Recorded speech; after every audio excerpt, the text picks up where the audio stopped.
François Ozon, ravi de votre visite à Bruxelles. Alors, on se souvient que Oui Femme était inspiré d'une pièce de théâtre, si je me souviens, c'était de Robert Thomas. Absolument.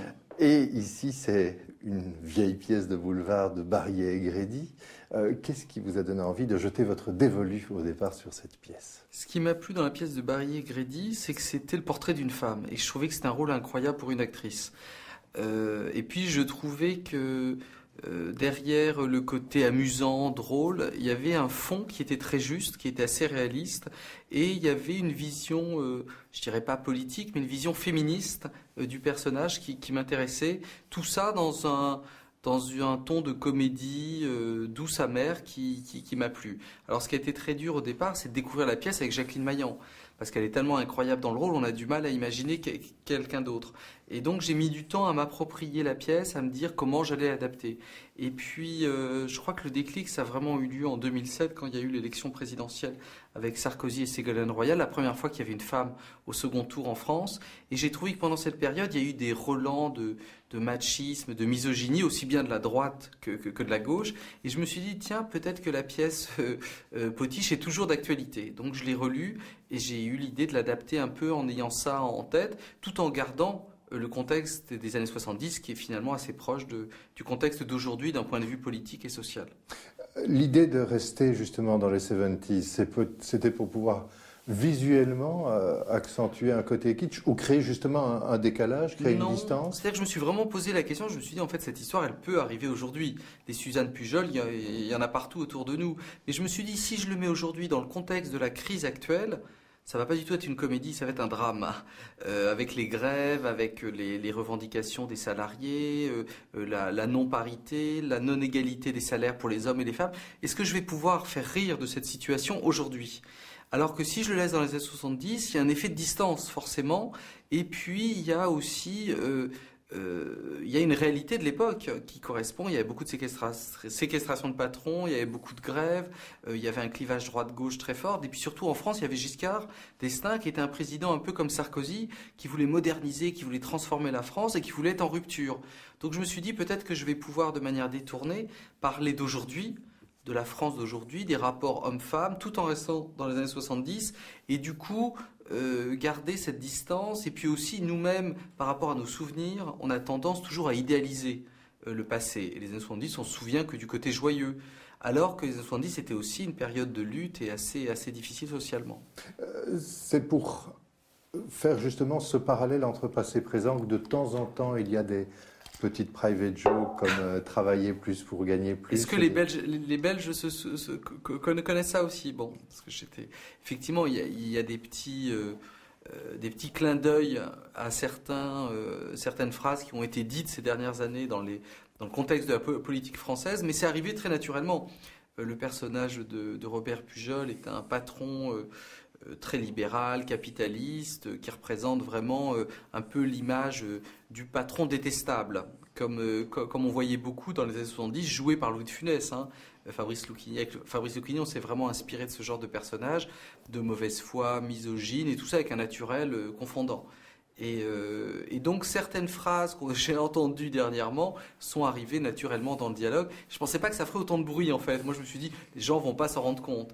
Et là, on a fait une projection hier à Arras, dans le nord de la France.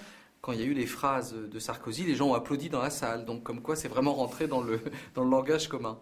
Alors, vous évoquiez Jacqueline Maillan. Bon, ouais. Ici, on est avec Catherine Deneuve, avec qui vous aviez déjà travaillé dans Oui Femme.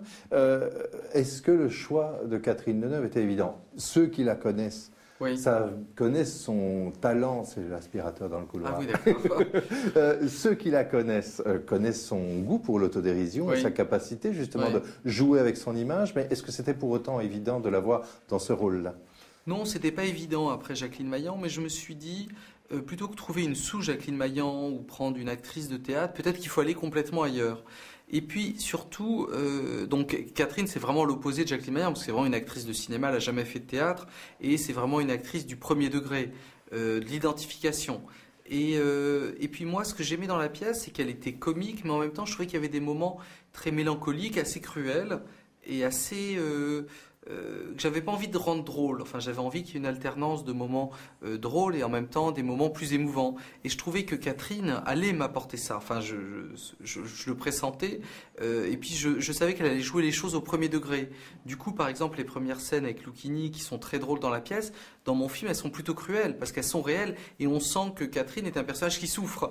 Maillan, là, dans sa manière de jouer, elle souffrait jamais vraiment. Il y avait toujours de la distance par rapport à son personnage. Catherine, c'est une actrice vraiment du premier degré, de l'empathie. Et pour moi, ça, c'était important parce que s'il n'y a pas cette souffrance et cette cruauté au début, il n'y a pas la jouissance du retournement et de la transformation du personnage, de son émancipation. Justement, au niveau, vous parlez bien de premier degré, au niveau de la direction d'acteurs, vous êtes avec des acteurs d'univers très différents. Justement, Lucchini fait beaucoup de théâtre. Jérémy Régnier vient d'un cinéma réaliste, puisqu'il a été découvert par les frères Dardenne. Est-ce que vous aviez comme consigne que chacun devait vraiment jouer la situation au premier degré et que vous alliez apporter la distance, avec parfois des petits effets visuels, sur les flashbacks, sur les musiques utilisées. Est-ce que c'est comme ça que vous avez procédé ou bien il y avait déjà du second degré sur le tournage? Moi, je théorise pas trop sur le travail avec les comédiens. Je pense qu'il n'y a pas une manière de diriger les comédiens, il y a juste une adaptation à chacun. Alors c'est vrai que je ne dirige pas de la même manière Gérard Depardieu, Fabrice Lucchini ou Catherine Deneuve. Chacun a des besoins différents. Et pour moi, ce qui est important, c'est très instinctif en fait. Est-ce que ça marche ou ça marche pas? Par exemple, Fabrice, à des moments, je lui demande d'en faire des tonnes parce que le personnage est en représentation et ça fonctionne. Et par contre, je demande à Catherine et Gérard au Badaboum d'être très sincères et de jouer la situation vraiment presque comme dans un mélodrame. Donc j'ai du mal moi vraiment c'est ce que je ressens sur le moment. Après on essaye des choses, on fait des prises différentes et puis après il y a la réécriture au montage.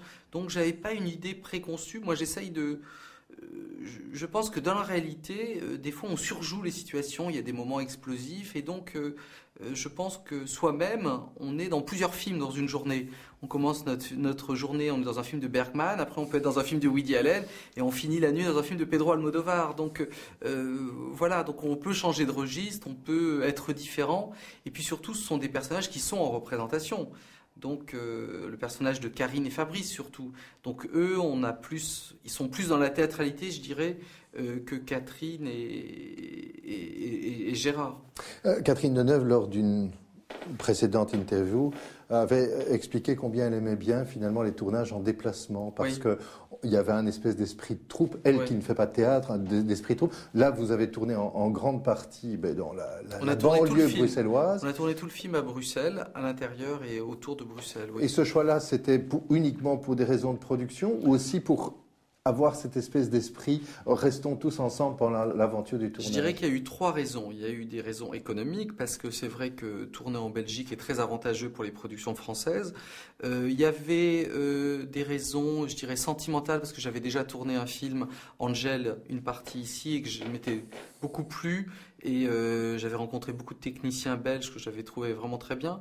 Donc il y avait ça. Et puis la troisième chose, effectivement, après l'expérience de 8 femmes qui s'étaient tournées à Paris, je m'étais rendu compte que c'était mieux en fait de tourner en province ou à l'étranger parce que on rentre pas le soir chez soi avec nos problèmes habituels. Et du coup, le fait d'être à l'étranger, loin de chez soi, on est dans le film 24 heures sur 24. Même si le soir on va dîner ensemble et qu'on n'est plus en tournage, on parle indirectement toujours du film. Donc ça, c'était important et je sentais que pour un film comme ça, notamment pour Catherine, c'était important qu'elle soit un peu coupée de sa vie parisienne qui peut être aussi très, très prenante.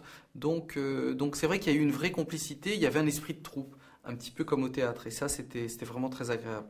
En plus, Catherine adore la Belgique, elle était très contente, elle allait aux puces, elle mangeait des gaufres, enfin bon, voilà, c'était la belle vie. Je lisais une interview de Catherine Deneuve qui disait que vous aviez tourné longtemps autour de cette pièce aussi. Elle disait, François cherche à mettre de la subversion dans tout ce qu'il tourne. Est-ce que vous êtes d'accord avec cette vision des choses ?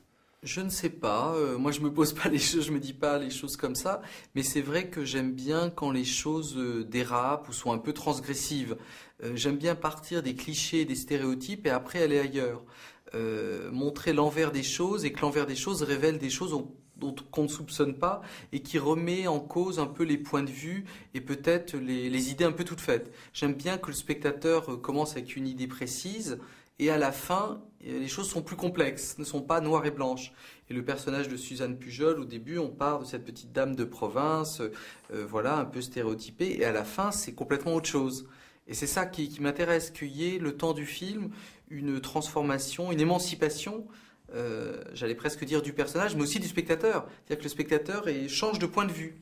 Alors je sais qu'il y a beaucoup de spectateurs que ça perturbe, parce qu'ils aiment bien être sur des rails et savoir exactement où ils vont. Moi j'aime bien jouer avec ça, prendre les chemins de traverse, bifurquer, et des fois, des fois c'est peut-être un cul-de-sac, mais c'est toujours intéressant. Toute dernière chose justement, François Ozon, est-ce que le terme de changement de genre est un thème qui vous correspond bien, à la fois parfois à l'intérieur d'un film et à la fois dans toute votre filmographie, changer de genre? J'ai pas envie d'être étiqueté. Voilà, à l'affiche du film, il y a des étiquettes.